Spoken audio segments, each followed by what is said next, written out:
in 1517 against the Mamluk forces, the Ottomans, in doing so, were able to bring Egypt, Hejaz, and all of the Levant into their empire.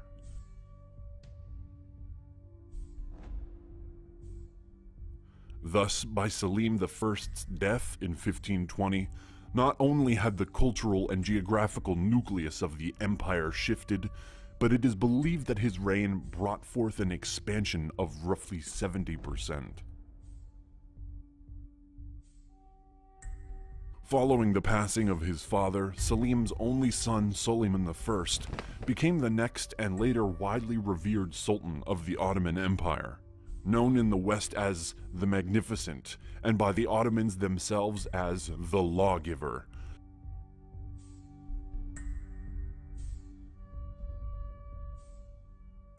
Suleiman birthed a time of immense military, legal, and cultural change within the empire.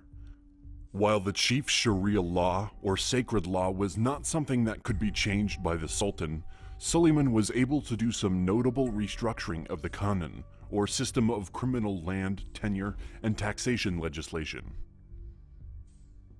This new final revision became known as the Ottoman Laws, and would remain intact for the next 3 centuries to come. Suleiman also made adjustments to laws that affected varying religions within the empire, taking a similar approach of tolerance to the one of the late Bayezid II, including but not limited to the formal condemning of blood libels issued against the Jewish population. Simultaneously, as these legislative and cultural shifts transpired within the empire, outside of the sovereign borders, build-out continued, almost immediately taking aim at the Christian powers in both Europe and the Mediterranean. Suleiman I led his forces to a victory at Belgrade in 1521, followed by the long-awaited seizure of Rhodes in 1522. 4 years later, engaged with the Hungarian troops, the Ottomans not only vanquished their opponent, but also executed King Louis II of Hungary himself.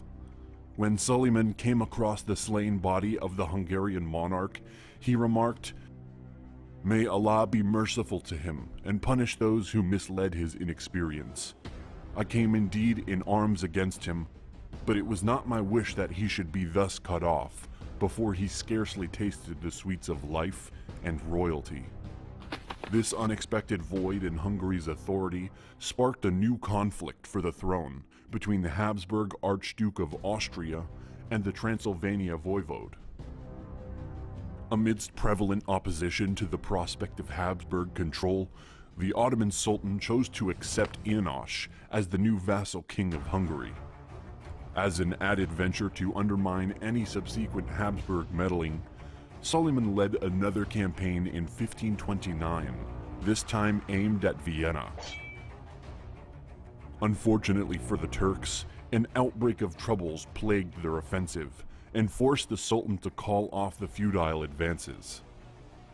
Largely undeterred, by 1532, the Ottomans tried yet again to assail Vienna, but made very minimal progress after being stopped by the defending forces at the Siege of Gunz, thus giving Suleiman's belief that Vienna was not a prize to be won so easily. A peace agreement was finally reached in Constantinople between Archduke Ferdinand I of Austria and the Ottoman Sultan the following year. The terms of the truce were decided upon by both sides. However, it did not take long for the integrity of the agreement to deteriorate. When János passed away in 1540, any remaining peace between the Ottomans and Austrians seemed to shatter altogether. Throughout a series of campaigns and annexations in 1541 through 1543, Hungary was eventually split into 3 individual Hungaries. On one side sat the Habsburg Hungary, which was adjacent to the Ottoman vassal state of Transylvania and neighboring the indefinitely garrisoned Ottoman Hungary. The succeeding 19 years marked a vigorous on and off war within the region, forcing a long bout of peace negotiations in 1562.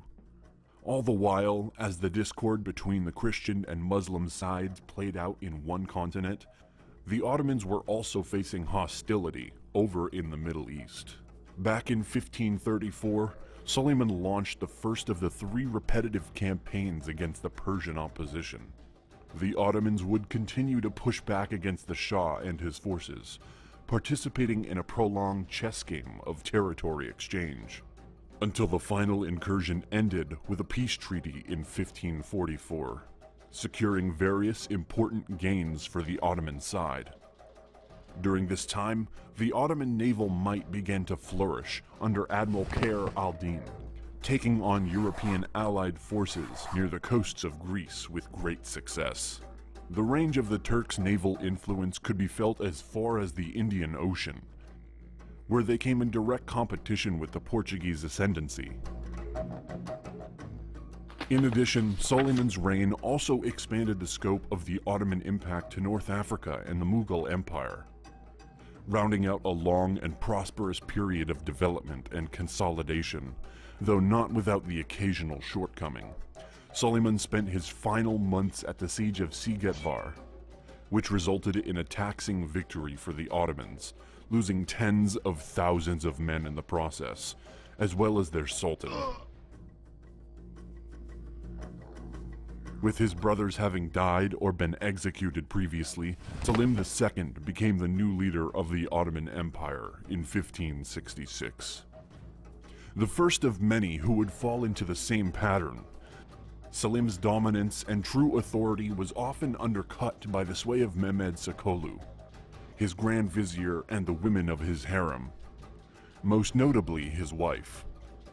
Thoroughly uninterested in a life saturated in politics, the new Sultan chose to leave much of the governing duties in the hands of the Grand Vizier. Nonetheless, Selim's reign was marked by the exchange of war for peace in regions previously contested by his father. The first treaty was signed in 1568, creating a new wave of non-aggression with Austria, mirroring the last ceasefire between the Ottomans and Safavids. While a rebellion in Yemen crept up shortly after, it was quickly subdued. The only main conflicts faced during the period of Selim's rule played out after the capture of Venetian territory of Cyprus in 1570, the same year that a peace treaty with Russia under the rule of Ivan the Terrible was reached in Constantinople.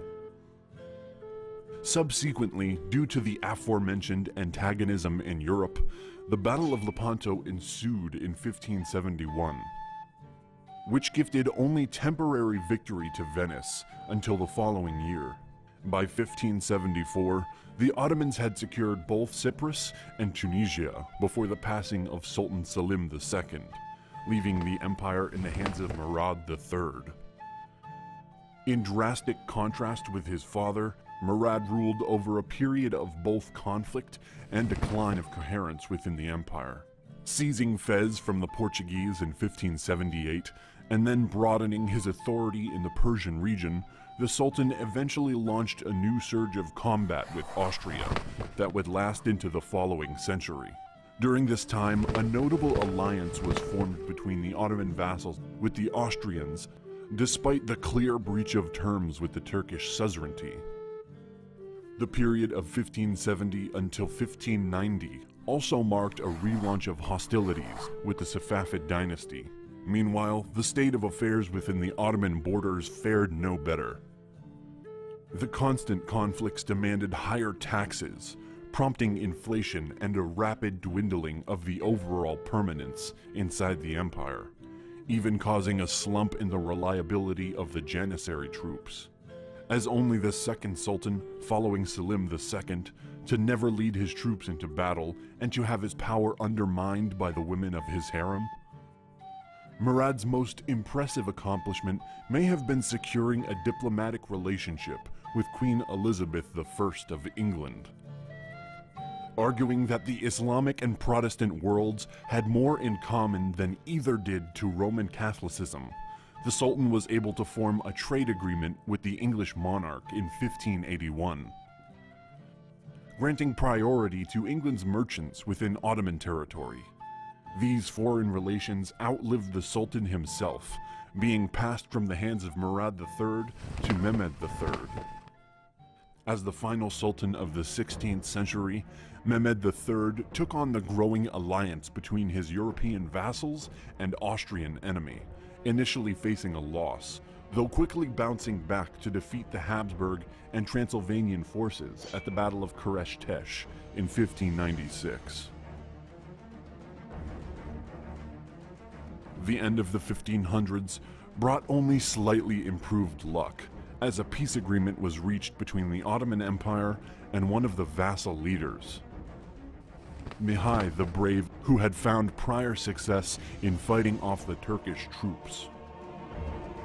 Sultan Mehmed III continued to hold the Ottoman throne into the 17th century and would reign for another 3 years to come. The Ottoman Empire in the hands of Sultan Mehmed III began the 17th century, having made peace with notable challengers such as Michael the Brave, who now ruled over Moldavia and Transylvania, uniting them under one flag. However, conflict still persisted elsewhere. Barely into the 1600s, the Ottomans captured the fortress of Nagi Kanitsa, having to defend their new hold on the following year at the Siege of Nagia Kanitsa against the Habsburg and Allied forces. While continuing to participate in the 13-year war against the Habsburg monarchy, the Turks were also constrained to engage with repeated revolts that surfaced at the start of the century. Adding a third front to the Ottomans' current situation in the fall of 1603, war broke out once again with the Safavid dynasty of Persia, making the death of Sultan Mehmed III that December even heavier a loss for the empire. At only 13 years old, Ahmed I was next to take the title of Sultan, following his father's death. Likely due to his age, Sultan Ahmed made an unprecedented decision in favor of sparing the life of his brother, Mustafa, opposing the expected act of fratricide demonstrated by his predecessors as a way of avoiding future dissension over the throne. The young Sultan chose to keep Mustafa alive, an act which prevented a potential end to the dynasty. Given that Ahmed had not yet fathered any children to succeed him. Nonetheless, getting right to work, Ahmed focused his attention on the raging Ottoman-Safavid War, sending an army from Constantinople in June of 1604 to confront their antagonistic foe. Having arrived later than they should have, the Turks failed to prevent the Safavids from capturing Yerevan and advancing forward. Some arguably poor decisions on the Ottoman side ensued, all but throwing away a year of precious time and opportunity. By 1605, the war continued to wage on and prompted the Turks, under the command of Mehmed Pasha, to form a temporary allegiance with Stephen Box-Kai, Prince of Transylvania, who had requested assistance from the Ottoman Empire. Still, as a consequence of ongoing struggles from multiple angles, including more revolts in Anatolia, Sultan Ahmed was forced to concede to the Treaty of Sitva-Torak in 1606 with Austria, recognizing the Habsburg Emperor as his equal, and taking an axe to Ottoman expansion in Europe. Pressed even further to extend favorable commercial privileges to the Netherlands, France, and Venice, the young Sultan caused a significant blow to the empire's esteem. Forced once again to come to an agreement with a bitter rival near the end of 1612, the Ottomans and Safavids signed the Treaty of Nasa Pasha, surrendering all territory gained in the 1578 to 1590 war back to the Persians, resetting the map to that of 1555 after the peace treaty of Amasya. The same year also marked a renewal of non-violence with France, Venice, and England, as well as a novel trade treaty that was signed with the Dutch Republic. While scrambling to create a wave of harmony, Ahmed's attempts to calm the atmosphere within his sovereign borders through new regulations, religious donations, and architecture were mostly overshadowed. After a reign plagued with turmoil, Sultan Ahmed fell ill and passed away in November of 1617, leaving the unsteady empire under the watchful eye of Mustafa I. In an unusual occurrence, the death of the prior sultan left the throne open to multiple candidates, all of which resided at the sultan's palace. Due to Ahmed's son's age at the time, a court faction in favor of giving the title to Mustafa overruled the opposition and enthroned the new sultan.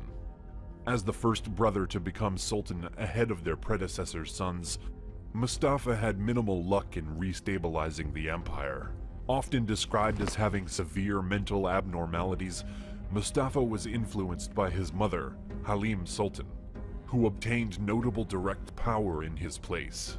Nonetheless, after only a short rule, the Sultan was ousted by another court faction, who chose to instead replace him with his nephew, Osman II. Claiming the role in 1618, aged only 14 at the time, Osman II was aware of the desperate need to repair the current state of affairs within the empire. The young sultan first signed the Treaty of Sarav with the Safavids before personally leading an incursion into Poland, which had previously interfered with Ottoman vassal states during the Moldavian Magnate Wars. Though another treaty was necessitated by the Ottomans' loss at the Battle of Chotin in 1621, Osman was undeterred from his goal to mend the empire's prestige. Blaming the debased Janissary Corps for what he deemed inadequacy during the previous ventures, the Sultan decided to close their coffee shops and slash their pay as punishment. Osman was unable to follow through on a plan to overhaul his current forces and create a more reliable army before the outraged Janissaries rebelled. Sultan Osman II was dethroned, imprisoned, and subsequently strangled to death, marking the first Sultan assassination performed by the Janissaries.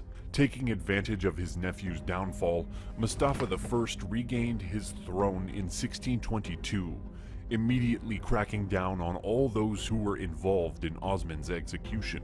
Unable to maintain any level of control in the face of growing tensions between the Janissaries and Safavi cavalrymen, as well as a revolt by the Governor-General of Erzurum to avenge Osman, Mustafa's mother ultimately supported a move to oust her son, on the condition that he not be killed in the process. Ahmed I's 11-year-old son, Murad IV, now ascended the throne in September of 1623. Though his first years as ruler were mostly dominated by his mother and grand viziers, Sultan's reign became a beacon of hope for the restoration of the empire's inner amity. And foreign conflict with tenacious ferocity, Murad was known for his heavy-handed brutality and tendency to only loosely follow the overarching Sharia law. With the Safavids now invading more territory to the southeast, the Ottomans focused this ruthless grit back onto the war with the Persians. Able to seize Azerbaijan, Tabriz, and Hamadan, even Baghdad in 1638, the Turks then signed the Treaty of Zahab the following year. The siege of Baghdad also brought a notable meeting between Sultan Murad and two ambassadors from the Mughal Empire, exchanging gifts and supplies, before sending a handful of Ottoman troops to accompany the Mughals on their own expedition to Surat. Ironically, having banned alcohol, tobacco, and coffee, Sultan Murad IV eventually succumbed to his own alcohol addiction in 1640. Succeeding his brother Ibrahim I took the throne and quickly moved to make peace with the Safavids and Austria. In stark contrast, by 1645, Sultan Ibrahim had already sparked a war with Venice over the island of Crete. Being a fan of extravagance, the new sultan's rule brought with it an increase in taxes, causing disapproval and resentment within the region. While the Grand Vizier Kara Mustafa Pasha had helped to correct economic deficiencies within the empire before his execution in 1644, not enough had been done, and the burden caused by Ibrahim's expensive intrigues remained. After a previous failed attempt to depose the monarch in favor of one of his own sons, a Janissary rebellion led to the capture of the ultimate assassination of Sultan Ibrahim I, handing the throne over to his 6-year-old son Mehmed IV. Sultan Mehmed IV, the second longest reigning ruler of the empire, ushered in a period of short-lived improvement. Bringing about heightened expansions in Europe, the Ottomans managed successful campaigns against the adversaries such as Venice, Transylvania, Poland, and even Russia. Nevertheless, at the Battle of Vienna in 1683 against the Polish-Lithuanian troops and their allies, the Ottomans suffered a devastating defeat, which marked merely the beginning of the Great Turkish War against the Holy League. Only a few years later, Sultan Mehmed and his men faced another crushing blow at the Second Battle of Mohacs, undergoing both a loss to their opponents and a mutiny from within. As a consequence, it was decided in November of 1687 that Sultan Mehmed IV would be ousted and replaced by his brother, Suleiman II. With the mutiny that raised Suleiman II to the throne still carrying on, the Ottomans made a hasty attempt to fight back against the Holy League. Despite losing support of the Crimean vassals, who now had to defend themselves against a Russian invasion. Even so, the Turks were able to gain temporary victory as they recaptured Belgrade and Niš in 1690.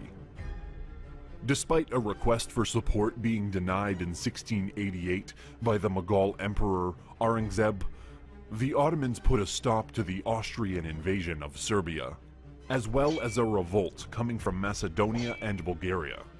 Suleiman's luck remained even after his own passing in June of 1691, until the death of his Grand Vizier, Kurulu Fazil Mustafa Pasha, at the Battle of Slan Kamen against the Austrians in 1691.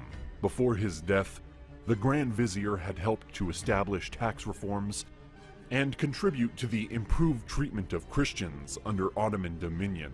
Having taken the title of Sultan and responsibility of facing their opponents at the Battle of Slan Kamen, Ahmed II was immediately met with major losses of territory, caused by Austrians and Venetians over the next few years.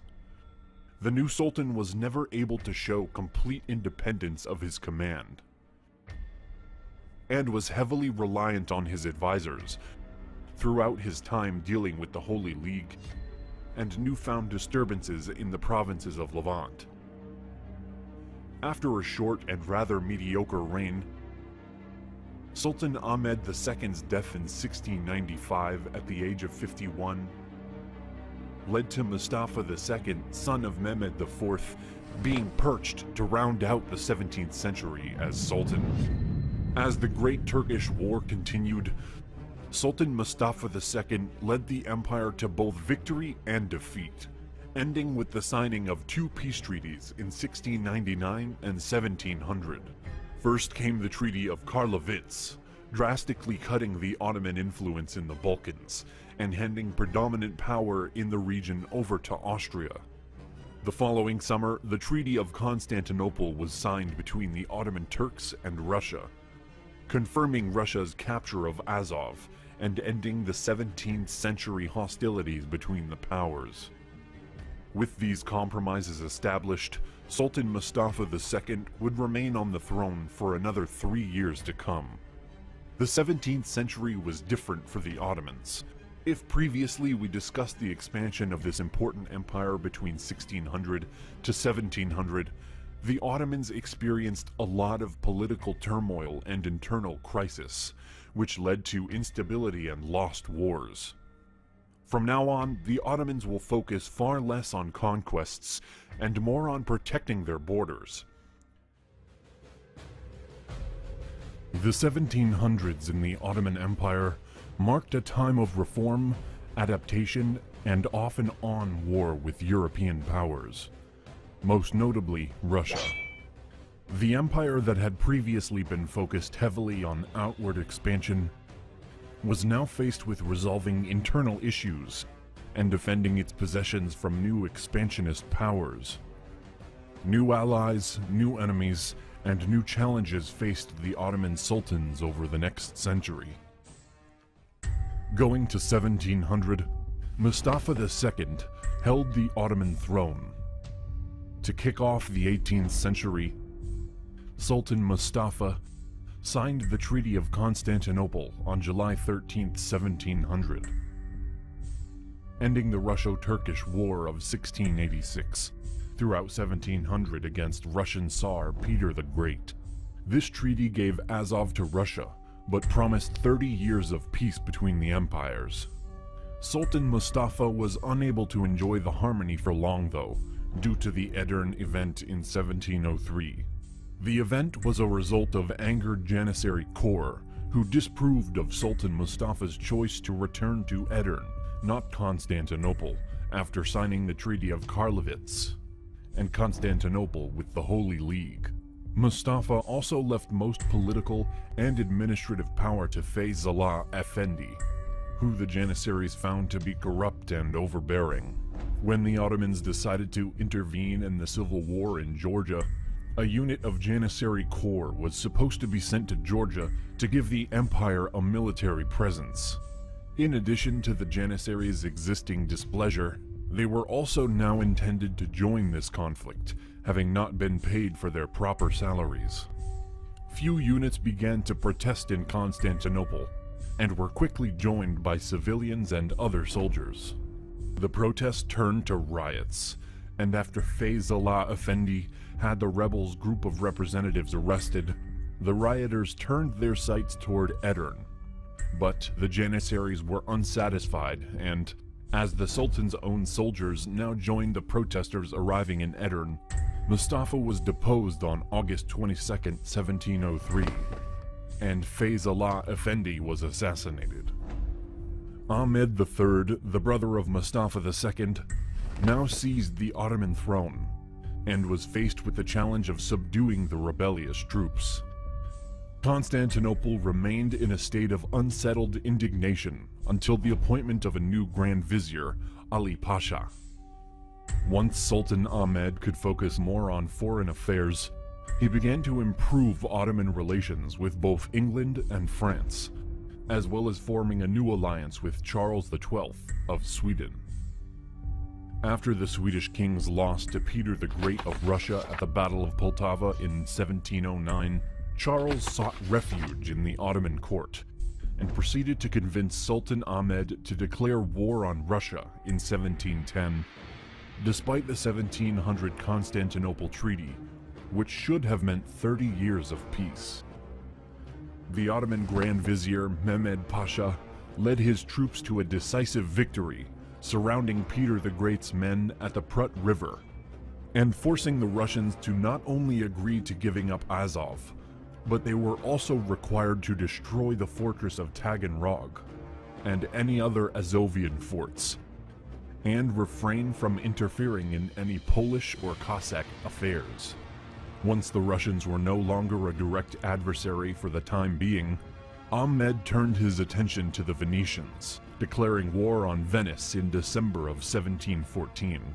The Ottomans used a coordinated naval and army effort to seize Morea the following year. Word of the Turks' victory made its way to Austria, and the Austrian Emperor Charles VI chose to intervene, kicking off the Austro-Turkish War of 1716 through 1718.